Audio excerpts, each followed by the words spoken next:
ശബരിമല സ്വർണ്ണക്കൊള്ളക്കേസിൽ കോൺഗ്രസ് നേതാവ് സോണിയാഗാന്ധിയും അന്വേഷണ പരിധിയിലേക്ക് വന്നേക്കുമെന്ന സൂചനകൾ പുറത്തുവരുന്നു.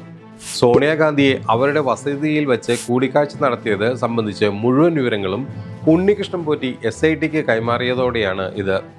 സോണിയാഗാന്ധിയുടെ വസതിയിൽ സോണിയാഗാന്ധിക്കൊപ്പം പോറ്റി നിൽക്കുന്ന ചില ഫോട്ടോകൾ പുറത്തു വന്നതോടെയാണ് സോണിയാഗാന്ധി പോറ്റി ബന്ധത്തെക്കുറിച്ചുള്ള വിവാദം തുടങ്ങിയത്. പിന്നീടാണ് പോറ്റിയെ സോണിയാഗാന്ധിക്ക് അടുത്ത് എത്തിച്ച ആന്റോ ആന്റണി, അടൂർ പ്രകാശ് എന്നീ കോൺഗ്രസ് നേതാക്കൾ രംഗത്തെത്തിയത്.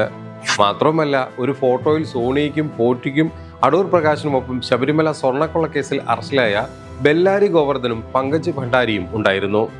ഇത് സോണിയയെക്കുറിച്ചുള്ള സംശയം ബലപ്പെടുത്തുന്നു. UP അധ്യക്ഷയായിരുന്ന കാലത്ത് ഉന്നത കോൺഗ്രസ് നേതാക്കൾക്ക് പോലും കാണാൻ അനുവാദം നൽകാത്ത സോണിയയുടെ മുന്നിലേക്ക് എങ്ങനെ ഉണ്ണികൃഷ്ണൻ പോറ്റിയും ബെല്ലാരി ഗോവർദ്ധനും പങ്കജ് ഭണ്ഡാരിയും എത്തിപ്പെട്ടു? സംശയം ബലപ്പെടുത്തുന്ന ചോദ്യമാണിത്. ഇതിനെല്ലാം ഉണ്ണികൃഷ്ണൻ പോറ്റി ഉത്തരം നൽകിയിരിക്കാമെന്ന് കരുതുന്നു. അങ്ങനെയാണെങ്കിൽ സോണിയയും ചോദ്യം ചെയ്യേണ്ടതായി വരും. സുപ്രീം കോടതിയും ഹൈക്കോടതിയും ശക്തമായി ശബരിമല സ്വർണ്ണക്കൊള്ളക്കേസിൽ ഇടപെടുന്നതിനാൽ കേസ് വൈകാതെ EDക്കും CBIക്കും വിട്ടേക്കും.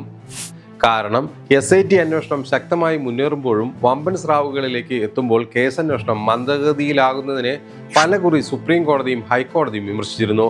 ഏതായാലും അന്വേഷണത്തിലേക്ക് കേന്ദ്ര ഏജൻസികൾ കൂടി എത്തുമ്പോൾ അവരായിരിക്കും സോണിയെ ചോദ്യം ചെയ്യുക. ഇതിനെ പല രീതിയിൽ ന്യായീകരിക്കാൻ അടൂർ പ്രകാശ് ശ്രമിച്ചെങ്കിലും ആ ന്യായവാദങ്ങളെല്ലാം ദുർബലമായിരുന്നു. സോണിയാഗാന്ധിക്ക് രോഗബാധയുണ്ടായപ്പോൾ മരുന്ന് കഴിക്കുന്നതോടൊപ്പം മന്ത്രവുമാകട്ടെ എന്നതിനാലാണ് സോണിയാഗാന്ധിയുടെ കയ്യിൽ ചരട് കെട്ടാൻ പോറ്റി വന്നതെന്നും അടൂർ പ്രകാശ് വിശദീകരിച്ചിരുന്നു. പോറ്റി സോണിയാഗാന്ധിയുടെ കയ്യിൽ ചരട് കെട്ടുന്ന ഫോട്ടോയും പുറത്തു വന്നിരുന്നു. ശബരിമല അയ്യപ്പന് മേൽ അത്രയ്ക്ക് വിശ്വാസമുള്ള നേതാവായിരുന്നുവെങ്കിൽ സോണിയയുടെ കയ്യിൽ ഉണ്ണികൃഷ്ണൻ പോറ്റി ചരട് കെട്ടിയതിനെ ന്യായീകരിക്കാമായിരുന്നു. എന്നാൽ സോണിയാഗാന്ധി ഒരു കാലഘട്ടത്തിലും ശബരിമല ദർശനത്തിന് പോയിട്ടില്ല എന്നുള്ളത് ശ്രദ്ധേയമാണ്.